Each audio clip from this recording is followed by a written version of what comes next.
Hands go up already. We're going to start things off here. I actually have a question for Cobie to start things off here. Oh, God. Maria Hill is one of my favorite characters in the MCU because she's one of these threads that ties everything together, both in the Avengers, the other MCU films, the television series, brings it all together. Now, Maria went through a lot of a change in Captain America Winter Soldier. Talk a little bit about where we find Maria now and the kind of Maria Hill you wanted the audiences to see in Age of Ultron. Maria is now under the employment of Tony Stark, and she's now working with him to privatize security. And it's very fun being a thread to be able to tie the TV show and the movies together. That's been a lot of fun. She's got a bigger job now. She's working, like I said, with Tony, and she doesn't have S.H.I.E.L.D. at her disposal anymore, so it's a much more difficult job. All right, let's take a question from the right over here. Yes. Paul, Bettany. So what does it feel like now to be more than just a voice? Well, the main difference is I have to show up. The great thing is being able to work with all of these incredibly creative and talented people. However, I also now have to show up at junkets, so everything's a double-edged sword, All right, we have another one here? Right over here. Hey, I have a question for Joss. If you could talk about bringing Vision and Ultron to life, it almost seemed like they each embodied Stark's nature, both the good and the bad, Ultron being the bad and the Vision the best of both natures. Could you talk about a little bit about that? Maybe even Mr. Downey could comment. Yes. Well, saying a few words. Statement. No, you're right. They do embody a little bit of him, but they're also their own people. But I do see them as two sides of the same coin. I like the sort of accord between the two of them. I think there's something beautiful about the fact that they see the same thing and react to it differently emotionally. And right back here. Right, Joss, for you, right over here. Can you talk about what were the biggest challenges that you faced putting together the story and then shooting the film? What were the things that surprised you on your journey? There's like 47 of these people. I really didn't think that through, and I regret very much doing this at all. It's just making sure that everybody's, got their moment, that everybody's got their through line, that it's connected to the movie. I have all these people. I love all these people. They're extraordinary, but making sure that they're not just all being served, but that all within the same narrative structure. That they're in the same movie. That it's all connected to the main theme. At some point during the editing process, I could not have told you who they were, who I was, what movie I was making. I got so lost in it, but I think it all came together. And it's just about making these guys look good, which takes a long time. Right over here. For Kevin, first, cool hat.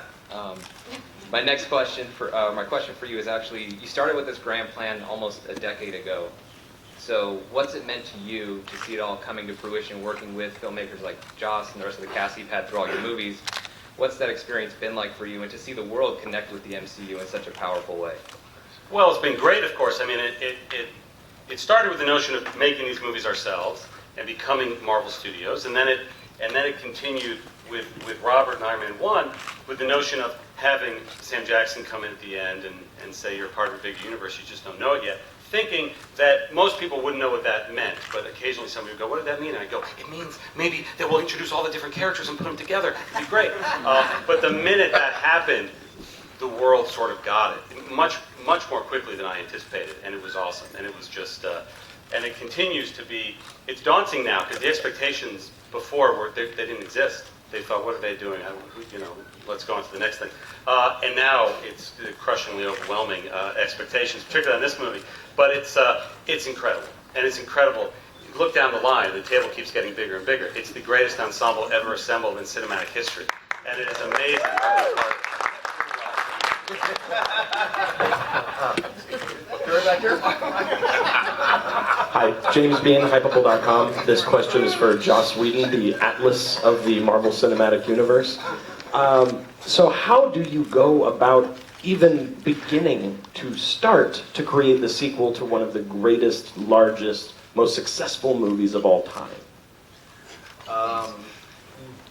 With the smallest thing I can think of, it's the thing that drew me back to the movie was what little moments are there between these characters that I haven't gotten to do yet? What conversations have they not had? How can I, what haven't I shown? It's never sort of the big picture stuff. It's never, and then we can have an army of robots, although that's cool too. It's always just where do they live? How can I get inside their hearts? What's funny about them? Those are the moments I write just reams and reams of paper, just thinking about, the tiniest part. That's really the heart of the thing. For Elizabeth and Aaron, you guys have worked together before, and the chemistry between the twins is so important for those scenes to have like emotional impact. Was the fact that you guys had worked together previously an advantage, or was that an additional challenge in making their relationship work so well in the film? Yeah, we're so far away from each other right now. I think it's only a benefit. I mean, Aaron and I had we didn't really work that much on Godzilla together, but I mean, it's kind of intimidating joining this group, so like, I gotta do it with Aaron by my side. Yeah, it was comforting to know, like, stepping on set when it was such a big ensemble and cast that you kind of had someone new to feel comfortable with, absolutely. Yeah, yeah. Hi. This is a question for Robert. We get to see a lot of sort of fatherly side of Tony Stark this time, I think. Obviously, it's a relationship with Tony and Ultron, and also you sort of take care of Hulk, Bruce Banner, like a father does son. So, were you having that kind of thing in mind when you're playing this role this time? I must be mellowing with age, but I want to say this very clearly. The next time I'm not asked the first question, fucking walk out.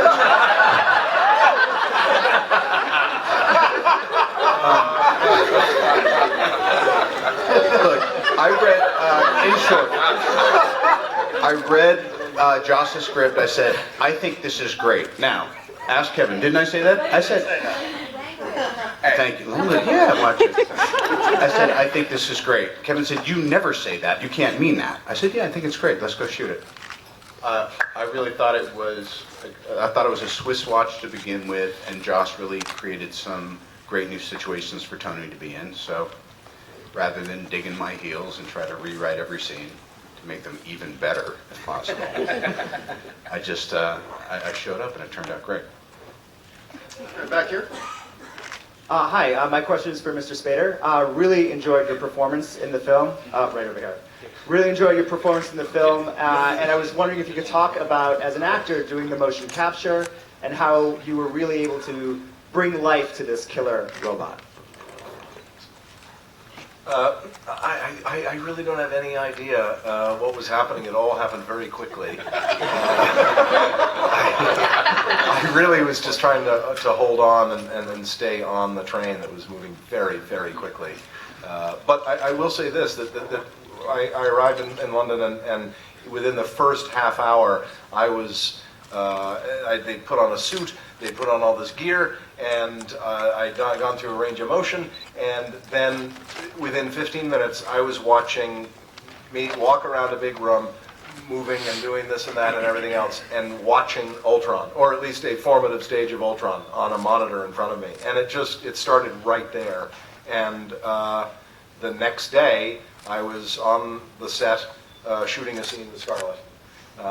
And so really that pace was what it was through the entire project. And luckily I'd had some conversations with Joss and one fantastic meal with a whole bunch of wine to figure out who this guy was. That was it. That really was it. It was just trying to hold on. One over here. This question is for Robert, James, and Chris Hemsworth. My question is, growing up, who was your favorite superhero and why? I'll take this one.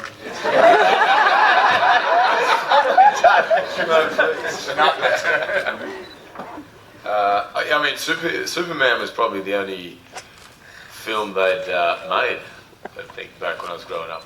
The only, that was the one that sticks out for me. There wasn't really, and Iron Man hadn't been created yet, or Captain America, or Hulk, or Black Widow, or this. Everyone on this table. So had Captain America been... would have been my favourite. That and Captain Australia. Yeah. Sort of neck and neck. For a lot of years. Growing up, I didn't have any comic books at all, and but my friend Will Broadus had a trunk full of them, and so comic books were like candy for me. I'd go over to his house for a sleepover, and I would be just devouring everything I could get my hands on. I don't even know if this question was to me, was it? It doesn't matter, does it? Because no one else jumped to the mic, so I don't even, Anyway, I just devoured everything, anything, and from... Is this press conference going very quickly for you right now?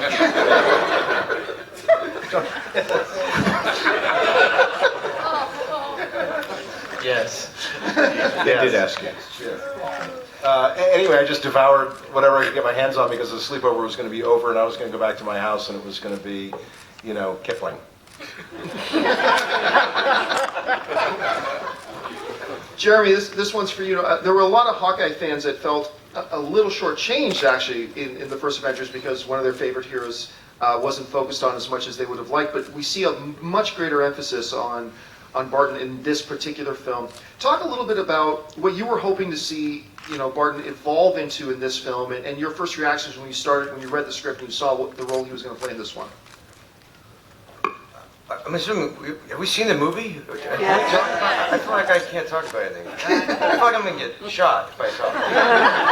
Well, I speak in this movie, which is awesome. And I become part of the team, which is awesome. And dive into some really killer aspects of I really, when it's sitting down with Joss and even Kevin back in the day about why I liked and why I wanted to play Hawkeye, because I didn't understand. I could never do like what these gentlemen do. I don't have that creative of a mind. I understood Hawkeye in the sense of he's a human just with a high skill set, so I can tap into that. And I feel like I got to explore a little bit more of that on even outside the skill set. And I thought that was a really, really endearing and thoughtful sort of secret that he had. And I'm excited to kind of see where that goes. Okay, we're back here. Well said. This question's for Josh and for Kevin. How much impact did this movie have on like the Phase 2 lead up? So like Iron Man 3, Thor 2, Cap 2, Guardians of the Galaxy. Wait, I'm sorry. How much impact? So like did you like say we can do this in Captain America 2, but you can't do this, or this is how it'll affect the Avengers, or something like that? A lot of those were already in the works. I mean, Iron Man 3 and Cap 2 and Thor 2 were already in the works just as Avengers was coming out. I would say it was more about how those movies were impacted by the first Avengers film. But I will say I remember as we were putting the other Phase 2 movies together, Just very much liked the idea, and we honed in on that for him, that Hulk and Hawkeye would be two characters that hadn't gotten much exposure in between the movies, so that because he said he had very big plans for the two of those characters in this one. Other than that, though, Joss, the only thing I can think of is pulling the Thanos out of Guardians of the Galaxy. That's true. Actually, there was going to be more Thanos, yeah. And it was like, no, we need to thread him in more gently. But that was pretty much it. And I just want to ask everybody to throw in for a second. Ask everybody that once we are done with the press conference, we're going to ask everybody to please remain in your seats for a few moments once the press conference is wrapped. Scarlett.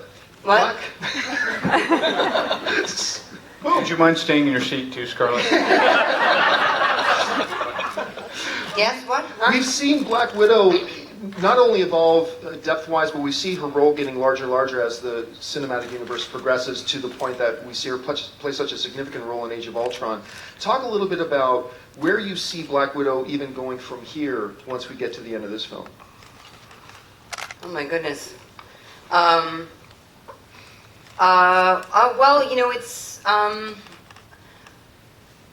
I think that at the end of, in the beginning of Avengers 2, I'm not going to get shot, am I? No. Okay. Do you want me to take this one? This press conference going really slowly. How about now? I think that she, in the beginning of Avengers 2, this kind of, there's some sense, finally, of there being a kind of normal, in a way. I mean, it's a well-oiled machine where, tag teaming each other. It's finally, like, the introductions are over and we're, everything's kind of, we're at work, like we're digging our heels in. And at the end of Avengers 2, I think Widow is, she let her guard down. She was hopeful for something. I think she had this moment of false hope where she kind of felt like, she kind of put in the work and, there should be some kind of personal payoff, and she was ready to accept it. And, she realizes that, her calling is a greater one, and that's not necessarily something that she's thrilled about, but like that's kind of what is most heroic about her, is that she's, accepting the call of duty, even at her, own personal loss. And I think it's an interesting place to kind of leave her there, because, there's many different directions to go. I mean, is she going to be able to withstand this huge weight that's bearing down on her, or is she going to crack under it and, and sort of crumble, not being able to take this huge hit, this huge personal hit that she does. But I guess we'll have to wait and see, right? Yeah. There you go. I'm done. What are we talking about? Scarlett, this is for you as well. What? Can you talk a bit about the physical preparation that went into the role, and were you a proficient motorcycle rider already? I don't think you're allowed to ride a motorcycle when you're so pregnant. But I did all of the motorcycle riding. I embarrassingly rode some sort of a mechanical bull type of motorcycle, which goes nowhere and doesn't look cool at all. We had some very professional and amazing motocross work being done that makes Black Widow look like a total badass. And I will say, I'm very fortunate that there's a team around me that is super supportive in helping all of Widow's fight moves and badass motorcycle riding happen. Could not do that without that part of it. Kind of starting a move and then finishing a move, and all that work being seamless is takes a lot of choreography and team spirit. So it's like every film is exciting because I get new tools and new fun, cool stuff to do. And luckily, Joss writes me some badass moves that that make me look just epic, and it's awesome. I just said epic, awesome, and badass all in one sentence. I'm done now. This one's for Mark. Mark, one of the great things about Dr. Banner is that we see so much of Dr. Banner in Hulk, but yet you find a way to make Dr. Banner feel like such a distinct character from the Hulk at the same time. Talk a little bit about Banner's evolution in this film and the Dr. Banner you wanted audiences of Age of Ultron to see. I was helped out by the fact that I'm green and huge to help me with the distinction between the two characters. So I can't take full credit for that, except for the accent that I was using, maybe.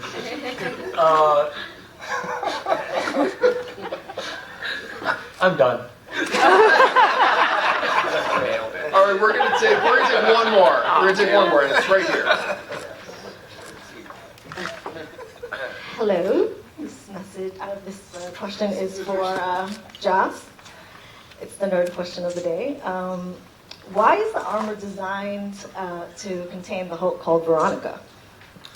I just decided to call it Veronica because he used to be in love with a woman named Betty, and Veronica is the opposite of that.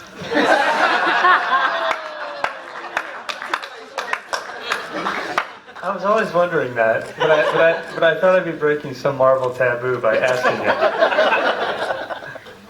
You know,